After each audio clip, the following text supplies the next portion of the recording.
औज़ुबिल्लाहि मिनश्शैतानिर्रजीम बिस्मिल्लाहिर्रहमानिर्रहीम या साहिबल जमाल व या सय्यिदल बशर मिन वजहिकल मुनीर लक़द नुव्विरल क़मर ला युमकिनु सनाउ कमा कान हक़्क़ुहु बादस खुदा बुज़ुर्ग तुई किस्सा मुख्तसर। नाज़रीन मोहतरम, सेरी ट्रांसमिशन उलमा इकराम के साथ आपका मेज़बान मोहम्मद असद कादरी आपके सामने हाज़िर खिदमत है। जैसे कि आपको मालूम है कि सिलसिला फ़हम कुरान के अंदर हम आपके सामने सिलसिला फ़हम कुरान लाते हैं। उसमें कुरान मजीद फ़ुरक़ान हमीद के हवाले से गुफ्तगू होती है, हुज़ूर अलैहिस्सलातु वस्सलाम की अज़मत और शान भी बयान की जाती है। तो आज का जो हमारा मौजू है इंतहाई खूबसूरत मौजू है। तो आज हम मौजज़े के हवाले से गुफ्तगू करेंगे कि मौजज़े की डेफिनेशन क्या है, कि आया मौजज़े का सुदूर अम्बिया के अलावा गैर से भी सादिर होता है, गैर से भी मौजज़ा सादिर होता है या नहीं, अगर होता है तो फिर उसे क्या कहा जाता है। तो इसी तरह के इसी के मुतालिक सवालात होंगे और इस पर गुफ्तगू करने के लिए मौजूद हैं मुमताज़ आलिम दीन जनाब हज़रत अल्लामा मौलाना आदिल रज़ा ख़ान कादरी साहब तशरीफ़ फरमाए। उनसे सवालात के जवाबात लेंगे और आका अलैहिस्सलातु वस्सलाम की बारगाह के अंदर हमारे साथ हदिया अक़ीदत पेश करने के लिए मौजूद हैं मोहम्मद अनस बरकाती साहब, वो भी अपनी अक़ीदतें पेश करेंगे। मैं अल्लामा साहब से गुजारिश करता हूँ कि आप तिलावत कलाम मजीद बुरहान रशीद से सिलसिले का आगाज़ फरमा दें। अऊज़ु बिल्लाहि मिनश्शैतानिर्रजीम बिस्मिल्लाहिर्रहमानिर्रहीम इन्नल्लज़ीना यकफ़ुरून बिल्लाहि व रुसुलिही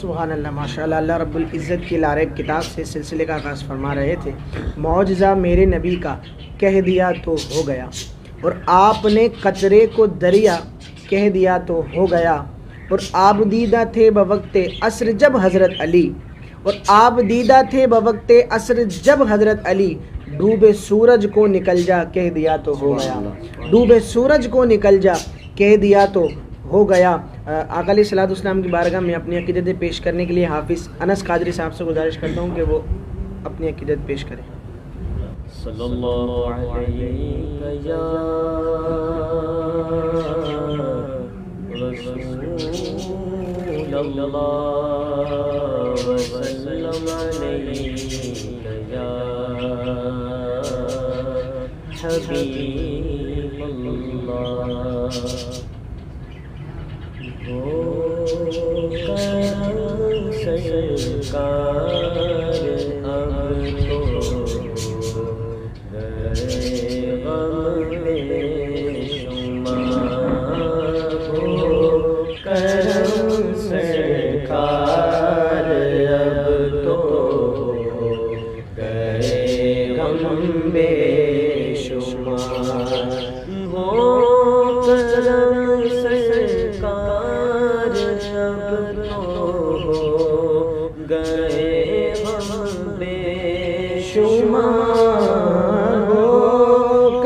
गुंबदे खज़रा के जलवे और वो इफ्तारियां गुंबदे खज़रा के जलवे और वो इफ्तारियां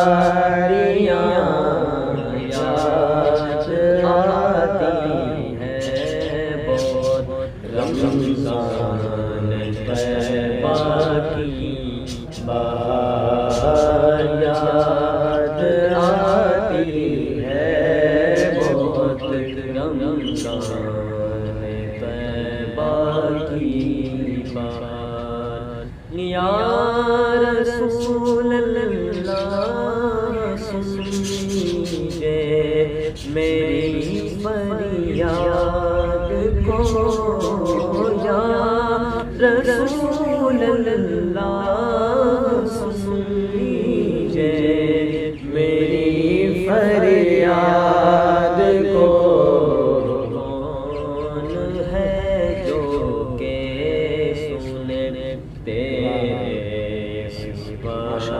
मेरी पुकार कौन है जो के सुनते मेरी पुकार हो करम सरकार अब तो गए हम बेशुमार। सुभान अल्लाह, माशाअल्लाह। बड़े खूबसूरत अंदाज में हाफिज़ अनस बरकाती साहब अपनी अक़ीदत पेश कर रहे थे। मैं सवालात की जानिब चलता हूँ। अल्लामा साहब, मौजज़े की डेफिनेशन भी बयान कीजिएगा और ये भी बयान कीजिएगा कि अगर मौजज़ा किसी गैर नबी से सादिर हो जाए तो आया उसको भी मौजज़ा कहा जाएगा या नहीं? अऊज़ु बिल्लाहि मिनश शैतानिर रजीम, बिस्मिल्लाहिर रहमानिर रहीम। या अय्युहन्नासु क़द जाअकुम बुरहानुम मिर रब्बिकुम सदक़ल्लाहुल अज़ीम व सदक़ रसूलुहुन नबियुल करीमुल अमीन। तुई तस्कीन दिल आराम जान सब्रो क़रार मन रुख़े पुर नूर जाने बेकरारम या रसूल अल्लाह।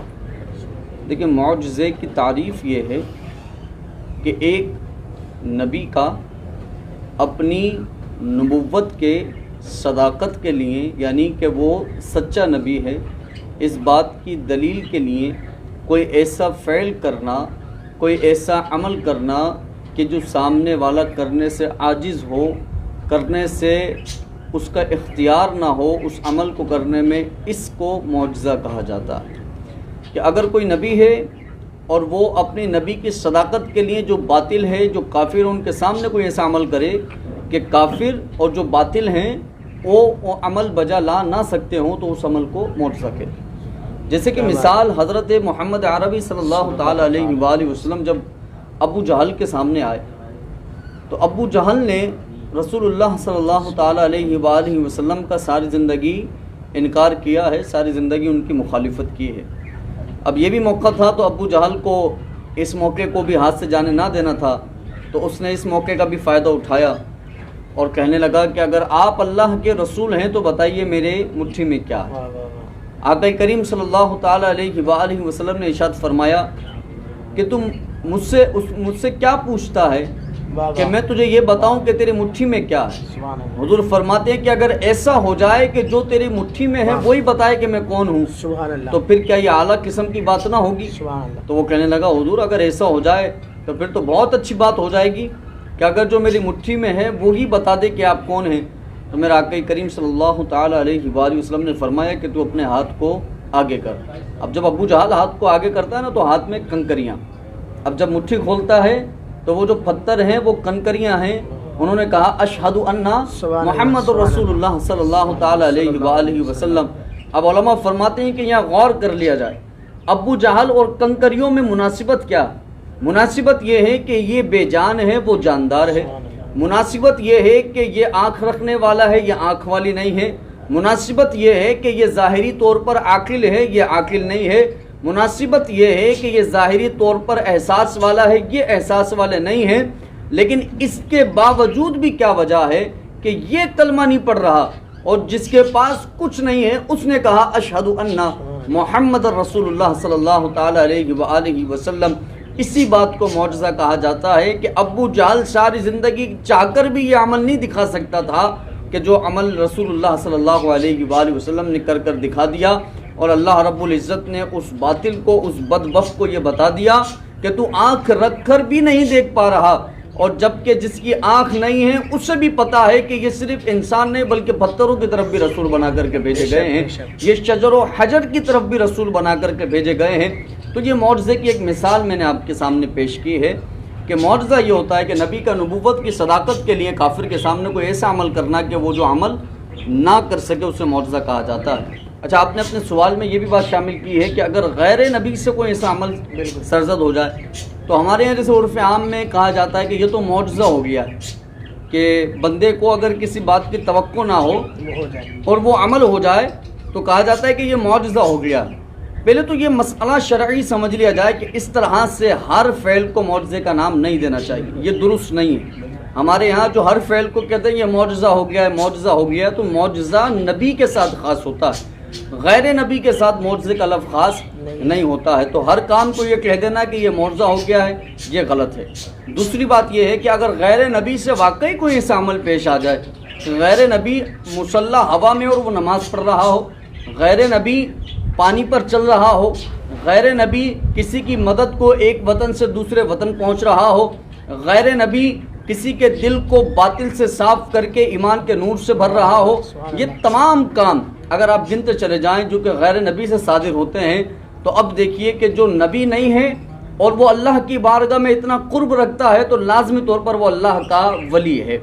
अला इन्ना औलिया अल्लाह ला खौफुन अलैहिम वला हुम यहज़नून, इस आयत के तहत वो दाखिल है। नहनु औलियाउकुम, इस आयत के तहत वो दाखिल है।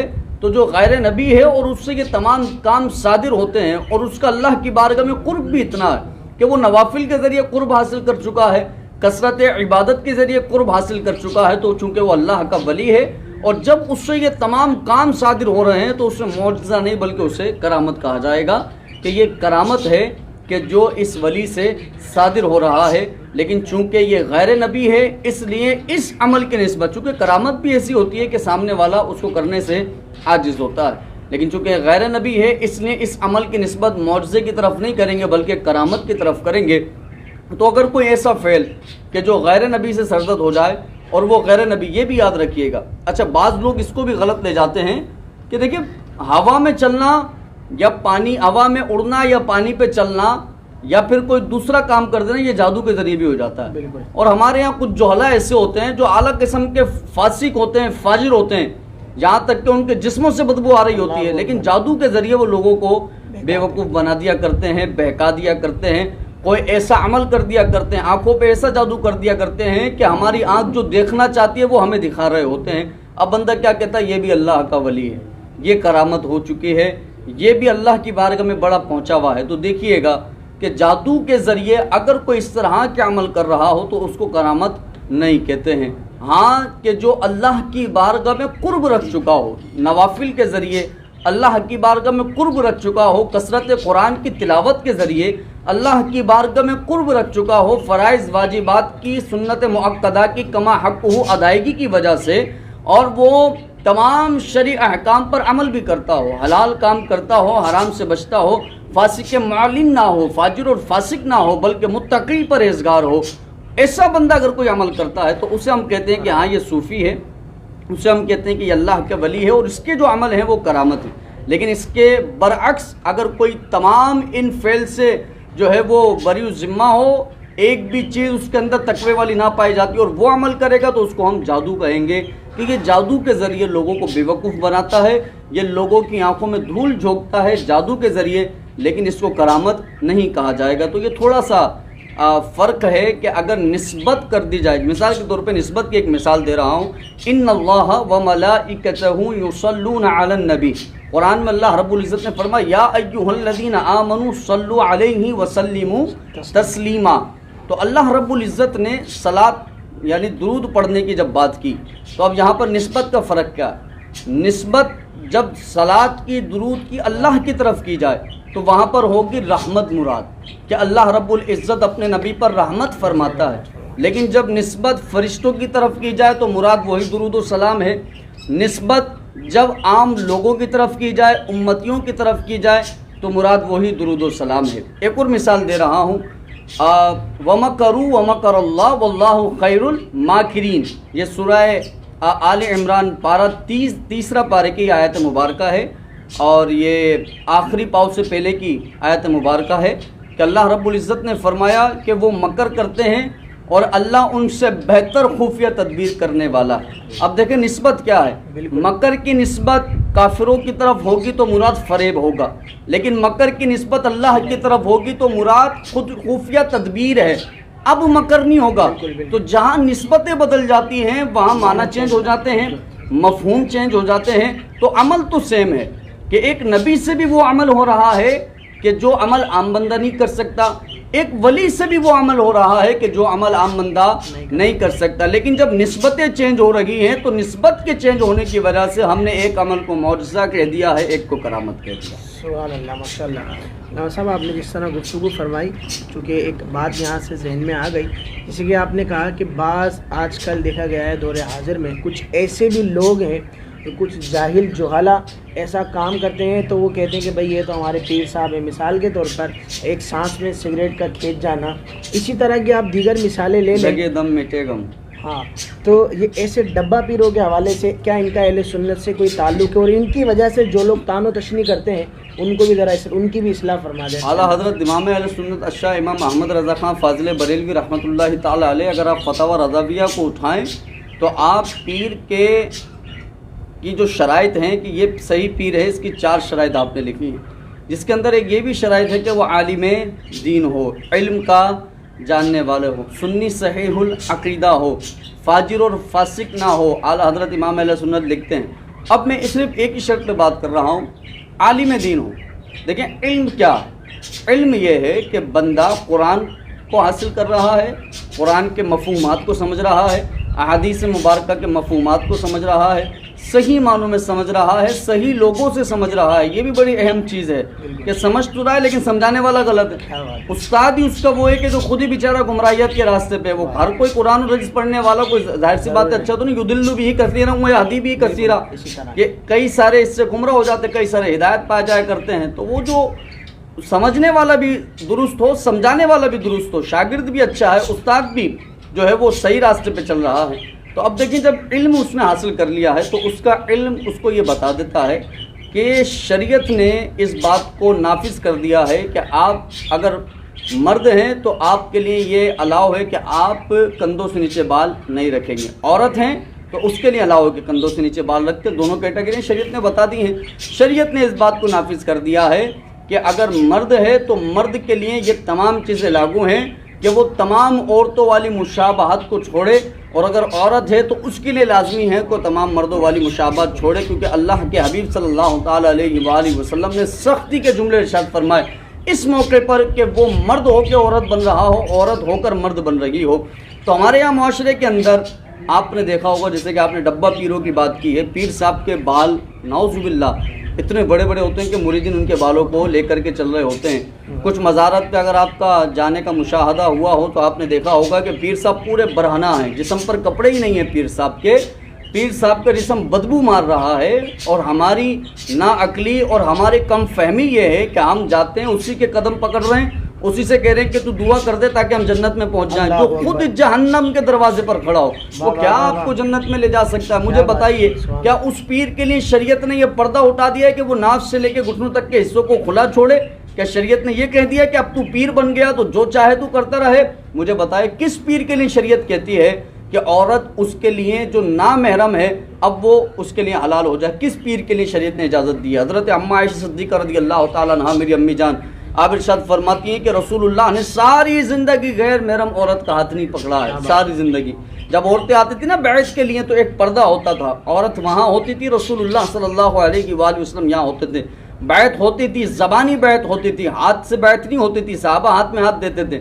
लेकिन गैर महरम औरत ने कभी रसूलुल्लाह के हाथ में हाथ नहीं दिया, क्योंकि रसूलुल्लाह सल्लल्लाहु अलैहि वसल्लम दीन लेकर के आए, उन्होंने दीन के पैगाम को पहुंचाया है। तो आज का ये पीर नाउज़ुबिल्लाह सुम्मा नाउज़ुबिल्लाह, बताइए कि नबी करीम सल्लल्लाहु अलैहि वसल्लम से बढ़ गया कि वो गैर महरम औरतों का हाथ तो दूर की बात है, गले भी लगा रहा है, उनके साथ नाच रहा है, उनके साथ दीगर मामलात है। तो हमारे वो भाई कि जो गैरत के अंदर इतने बढ़ जाते हैं कि अगर उनकी बहन को कोई देख ले तो गैरत जाग जाती है, मेरी बहन को देख लिया। आप खुद अपनी बहन का हाथ पकड़ के जो गैर महरम बाबा डब्बा पीर के पास लेकर के जा रहे हो, यहाँ पे भी तो गैरत को आपको दिखाना है कि मैं यहाँ पर इतना जो है वो गैरत अपनी कैसे गिरा सकता हूँ कि अपने हाथों से अपनी बीवी को भी लेके जा रहा हूँ, अपनी बेटी को भी लेके जा रहा हूँ, अपनी बहन को भी लेके जा रहा हूँ, अपनी माँ को भी लेकर के जा रहा हूँ। और इन पीरों ने सिर्फ हमारा पैसा खींचना है और शरीयत इन बेचारों को कुछ पता नहीं होती है। वही जैसे कि आपने कहा कि लगे दम और मिटे गम, ये सुट्टे पीने वाले, ये चरस पीने वाले, जिनको पता ही ना हो कि हमारा जिस्म हम पाक करने की सलाहियत नहीं रखते, तो क्या वो किसी का दिल पाक करेगा? जो अपने आप को ही पाक ना कर सके वो आपको क्या पाक कर सकता है? मैं कहा वो उलमा कहते हैं ना कि आप किसी को अगर तरगीब दिलाते हो ना तो सरापत तरगीब पहले खुद बनना पड़ता है। पीर नमाज नहीं पढ़ रहा और मुरीदीन से कहता रहा है कि नमाज पढ़ो, पीर गैर महरम औरतों से मेल जोल रखता है और मुरीदीन से कहता रहा है कि भाई बदनिगाही ना करो, तो बताओ ना क्या ज़बान में असर होगा, क्या तासीर होगी? कुछ नहीं होगा। फिल वक्त दौर हाजिर में मैं ये कहता हूँ कि अल्हम्दुलिल्लाह जो है, अगर आपने सही मानों में पीर तलाश करने हैं तो चंद पीर पाकिस्तान के अंदर हैं कि जो वाकई में पीर हैं, कि जो वाकई के अंदर आला हज़रत इमाम अहले सुन्नत जिन शराइत को लिखा उन तमाम शराइत पर कमा हक़ को उतरते हैं। उनमें से चूँकि मैं जिस पीर का मुरीद हूँ मैं उसी की दावत दूँगा कि शेख तरीक़ हज़रत अल्लामा मौलाना अबू बिलाल मोहम्मद इलियास अत्तार क़ादरी दामत बरकातुहुमुल आलिया कमा हक़ को अल्लाह रब्बुल इज़्ज़त ने वो तमाम शराइत जो पीर में पाई जाती हैं अल्लाह रब्बुल इज़्ज़त ने उनको जामे तौर पर अता फरमा दी हैं। और ऐसा नहीं है सिर्फ उनको अता नहीं फरमाई बल्कि अल्लाह ने उनके सदके कई एक को विलायत का ताज अता फरमा दिया है, कई एक को विलायत का ताज अता फरमाया उनके सदके। और ये बात चूँकि ऐसी नहीं है कि कोई इस बात पर ऑब्जेक्शन करे कि मैं झूठ बोल रहा हूँ, इसलिए क्योंकि जो बात इतनी लोगों में मशहूर हो जाए कि जो तवातुर से साबित हो जाए उसका इनकार फिर कोई नहीं कर सकता। अल्हम्दुलिल्लाह ये तवातुर वाली बात है जो साबित है। तो आपने अच्छी तवज्जो दिलाई है, लोगों को इन पीरों से बचना चाहिए, उन पीरों के हाथ में हाथ दें कि जो वाकई राह निजात पर खुद भी खड़े हैं और राह निजात पर चलना भी जानते हैं, अपने मुरीदों को राह निजात पर चलाना भी जानते हैं। उनके हाथ में हाथ देंगे तो ही दुनिया में भी कामयाबी है, आखिरत में भी कामयाबी। माशाल्लाह सुभान अल्लाह, बड़ी खूबसूरत अंदाज से अल्लामा साहब ने गुफ्तगू फरमाई।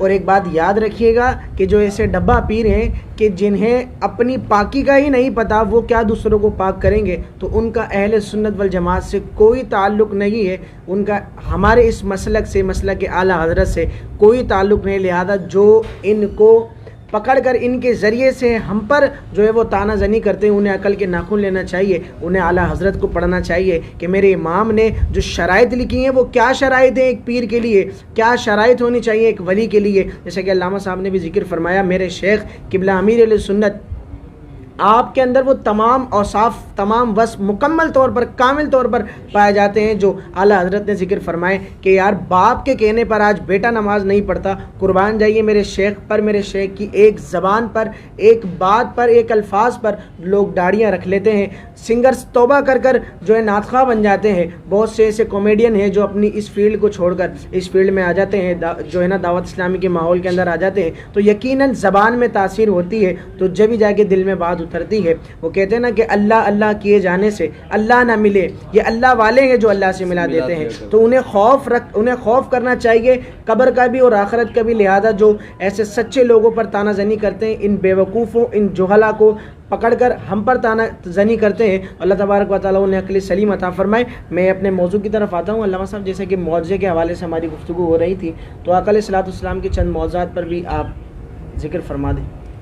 देखिए अल्लाह रब्बुल इज़्ज़त ने आक़ा करीम सल्लल्लाहु ताला अलैहि वसल्लम को क्या क्या मौजज़े अता फरमाए हैं, मैं उनका बयान तो नहीं कर सकता, लेकिन मैं आपको इस मिसाल से समझा रहा हूँ कि अल्लाह रब्बुल इज़्ज़त ने हज़रत दाऊद अलैहिस्सलाम को ये मौजज़ा अता फरमाया था कि आप जब लोहे को पकड़ते थे ना तो उसको रुई की तरह नरम कर देते थे। आपका ये बिज़नेस भी था कि आप उस लोहे से जो चाहते थे बना लिया करते थे, ये मौजज़ा था। आवाज़ में वो हुस्न अता फरमाया था हज़रत दाऊद अलैहिस्सलाम की कि जब आप गुनगुनाते थे तो परिंदे भी आपकी आवाज़ पर मदहोश हो जाया करते थे। ये मौजज़ा है हज़रत दाऊद अलैहिस्सलाम का। जब हज़रत मूसा अलैहिस्सलाम को मौजज़ात दिए तो एक असा मुबारक दिया और उस असे के ज़रिए कई एक मौजज़ात अल्लाह ने हज़रत मूसा अलैहिस्सलाम को अता फरमाए। रोशन हाथ अता फरमाए हज़रत मूसा को। हज़रत ईसा अलैहिस्सलाम माँ के पेट से जो अंधा हो उसे आँखें दे देते हैं, कुरान की आयत मुबारक भी है ना इस पर। और जो कोढ़ के मर्ज़ में मुब्तला हो उसके मर्ज़ को दूर कर दें, यहाँ तक कि अल्लाह के हुक्म से मुर्दे में भी जान डाल दें। लेकिन उलमा फरमाते हैं कि जब आक़ा करीम सल्लल्लाहु ताला अलैहि वसल्लम की बारी आई तो या अय्युहन नासु क़द जाअकुम बुरहानुम मिन रब्बिकुम, रब फरमाता है कि इनका तो देखना भी मौजज़ा है, इनकी तो आँखें भी मौजज़ा हैं, इनके तो पलके भी मौजज़ा हैं, इनके तो नाक मुबारक भी मौजज़ा है, इनके तो दांत मुबारक भी मौजज़ा हैं, इनके तो दांतों से निकलने वाला नूर भी मौजज़ा है, इनके तो लब मुबारक भी मौजज़ा हैं, इनकी तो दाढ़ी मुबारक भी मौजज़ा है, इनके तो सीना मुबारक भी मौजज़ा है, सीने में पूरा कुरान मुबारक मौजज़ा है, सीने के बाल मुबारक मौजज़ा हैं, इनकी भवें मुबारक मौजज़ा हैं, इनकी पेशानी मुबारक मौजज़ा है, इनकी जुल्फ़े मुबारक मौजज़ा है, इनके सर मुबारक मौजज़ा है, इनकी गर्दन मुबारक मौजज़ा है, इनके हाथ मुबारक मौजज़ा हैं,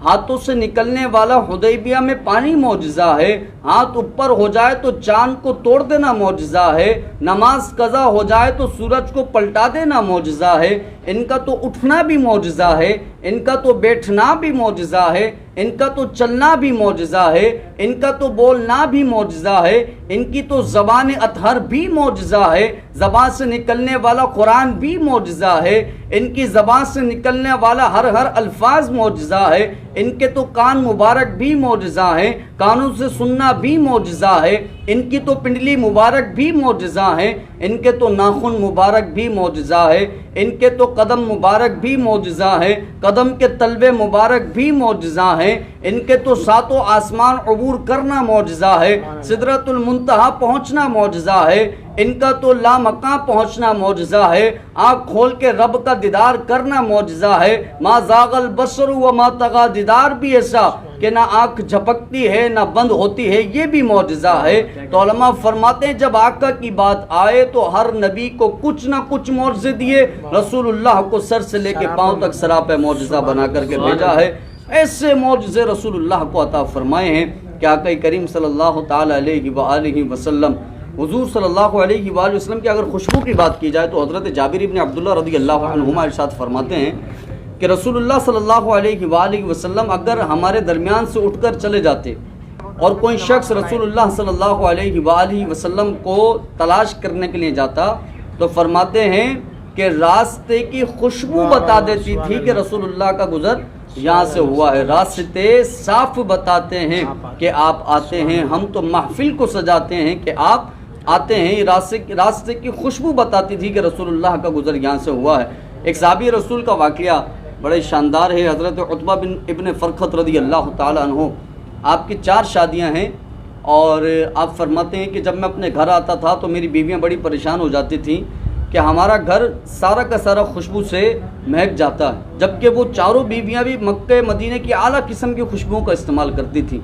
एक दिन उन्होंने चारों ने हज़रत उतबा इब्न फ़रखत रज़ियल्लाहु अन्हु को बिठाया और पूछा कि आप बताइए आखिर आप किस खुशबू का इस्तेमाल करते हैं। तो आपने फरमाया कि अल्लाह की कसम है मैंने आज तक किसी खुशबू का इस्तेमाल ही नहीं किया। तो फरमाती हैं कि फिर ये बताइए कि आप जब आते हैं ना तो हमारे घर की दरो दीवार आपकी खुशबू से महक उठते हैं। तो हज़रत उतबा बिन फ़रखत रज़ियल्लाहु ताला अन्हु इरशाद फरमाते हैं बात दरअसल ये है कि मैं एक मरतबा बीमार हुआ तो रसूलुल्लाह के पास पहुँचा, हुजूर सल्लल्लाहु ताला अलैहि वसल्लम से मैंने अर्ज़ की हुजूर आपके सहाबी उतबा के जिस्म पर दाने निकल गए। रसूलुल्लाह ने फरमाया अपनी कमीज़ को उतारो, पहले मेरी पीठ पर हाथ फेरा है फिर मेरे पेट पर हाथ फेरा है। फरमाते जिस दिन से रसूलुल्लाह का हाथ ने मुझे छुआ है उस दिन से मैं ऐसा खुशबूदार हो गया कि मैं खुद भी खुशबूदार हो गया और जो मेरे कुर्ब में आता है मेरी खुशबू से वो भी महक उठता है। फरमाते हैं कि मेरी खुशबू या दुनिया की किसी खुशबू का कमाल नहीं है, कमाल ये रसूलुल्लाह के हाथ की खुशबू का कमाल है।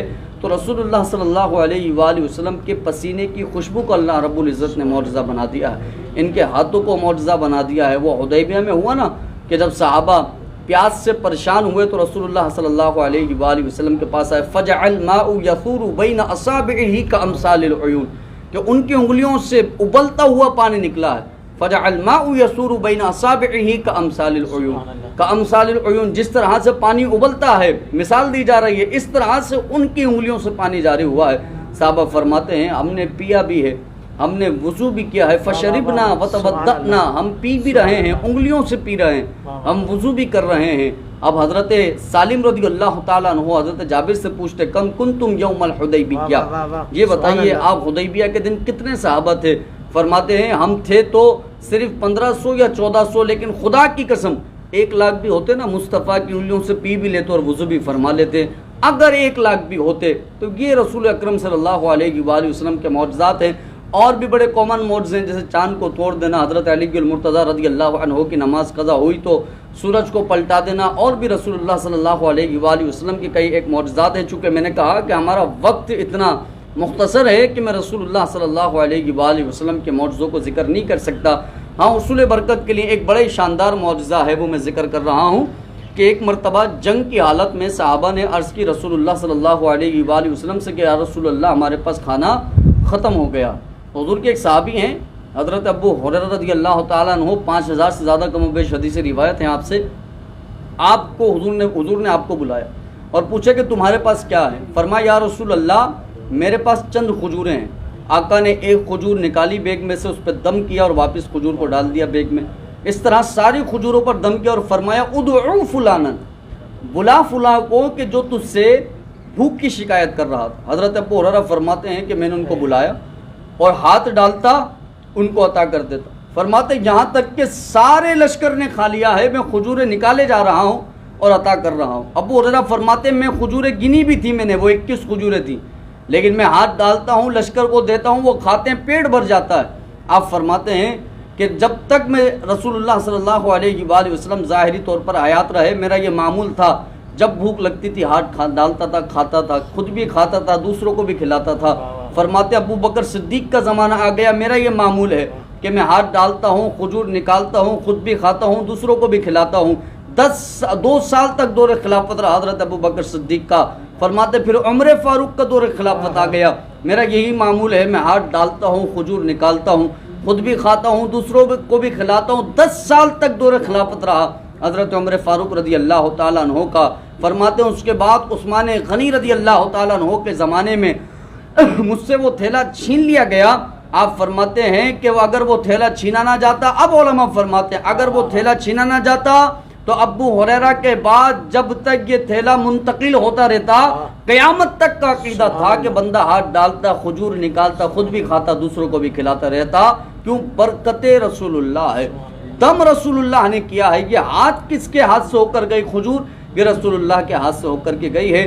तो अलगर्ज़ रसूलुल्लाह सल्लल्लाहु अलैहि वसल्लम के चूँकि कई एक मौजज़ात हैं, मोहब्बत बढ़ाने के लिए ये चंद एक मोर्ज़े मैंने ज़िक्र फरमाए। अगर इंसान ख़ुद भी मुताला करे तो वो पढ़ता चला जाएगा कि ये जानवरों से भी कलाम किया करते थे, ये परिंदों से भी कलाम किया करते थे, ये दरख्तों से भी कलाम किया करते थे।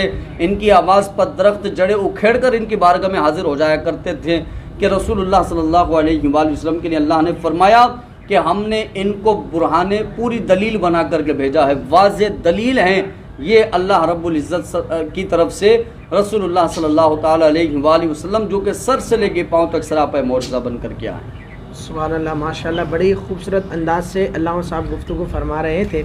और जैसा कि अल्लामा साहब ने जिक्र फरमाया कि हर नबी को एक ना एक मौजज़ा दिया गया है, लेकिन मेरे आका अलैहिस्सलातु वस्सलाम की शान कि आप खुद सरापा मौजज़ा बनकर आए हैं। लेकिन चूँकि मैं बात अकीदे की हर मरतबा किया करता हूँ कि यहाँ पर भी दौर हाजिर में देखा जाता है कि माज़अल्लाह रसूलुल्लाह सल्लल्लाहु अलैहि वसल्लम के लिए भी इस तरह की बात की जाती है कि माज़अल्लाह वो तो हमारे बड़े भाइयों की तरह है, या हुज़ूर अलैहिस्सलातु वस्सलाम तो हमारी तरह है। वही कुरान मजीद की आयत जैसे कि पिछले दिनों भी मैंने कहा, कुल इन्नमा अना बशरुम मिस्लुकुम के तहत जो है वो ये कहा जाता है कि अगर हुज़ूर हमारी तरह हैं तो ये बताइए कि जितने भी औसाफ, जितने भी मौजज़ात अल्लामा साहब ने जिक्र फरमाया, क्या हम में से कोई इस तरह कर सकता है? यकीनन बिल्कुल नहीं कर सकता। हुज़ूर अलैहिस्सलातु वस्सलाम बशर ज़रूर हैं, बशरियत का इनकार नहीं है, लेकिन हम जैसे बशर नहीं हैं, बशर ज़रूर है। क्योंकि कुरान की नस से साबित है, इसका इनकार तो कुफ्र है, लेकिन बशर ज़रूर है, हम जैसे बशर नहीं है। हुज़ूर ने फरमाया इन्नी अरा मा ला तरौना, मैं जिस तरह देखता हूँ उस तरह तुम नहीं देख सकते। इन्नी अस्माउ मा ला तस्माउन, मैं जिस तरह सुनता हूँ उस तरह तुम नहीं सुन सकते। तो क्या अगर हमारी तरह होते तो क्या ये इरशाद फरमाते? तो लिहाजा सोचना चाहिए, इश्क की निगाह से देखना चाहिए कि आला हज़रत मेरे इमाम का अगर हम तर्जुमा पढ़ें, आला हज़रत की अगर किताबें पढ़ें, तो हुजूर से इश्क जो है वो यकीन कीजिए और बढ़ जाता है। मेरे इमाम ने किस खूबसूरत अंदाज से आका अलैहिस्सलाम के औसाफ को जिक्र फरमाया। यकीनन अल्लामा साहब ने जिस तरह बात की कि अगर मौजज़ात पे बात की जाए तो काफ़ी ज़्यादा हमें वक्त दरकार है हुसूल बरकत के लिए, जैसा कि अल्लामा साहब ने जिक्र किया। अल्लाह तबारक व तआला हमारी इस कोशिश को अपनी बारगाह के अंदर कबूल मंजूर अता फरमाए कि ऐसा कोई महबूब होगा न कहीं है, ऐसा कोई महबूब होगा न कहीं है, बैठा है चटाई पे मगर अर्श नशी है।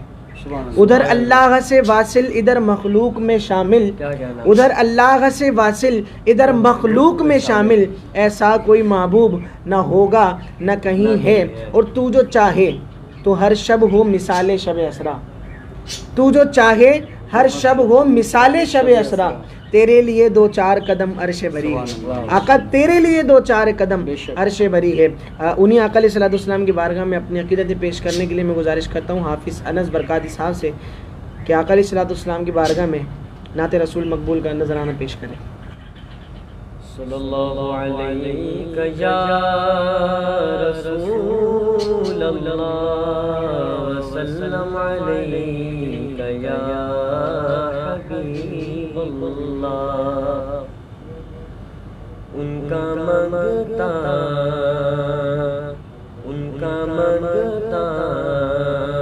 जो मंगता नहीं होने उनका मंगता मैं, उनका मंगता जो मंगता नहीं होने देते। मेरे आका मुझे रुसवा नहीं होने देते। उनका मंगता मेरे हर ऐब की करते हैं वो पर्दा पोशी। मेरे हर ऐब की करते हैं वो पर्दा पोशी। मेरे जुर्मों का तमाशा नहीं होने देते। मेरे जुर्मों का तमाशा नहीं होने देते। उनका मंगता अपने मंगतों की वो फहरिस्त में रखते हैं मुझे। अपने मंगतों की वो फहरिस्त में रखते हैं मुझे।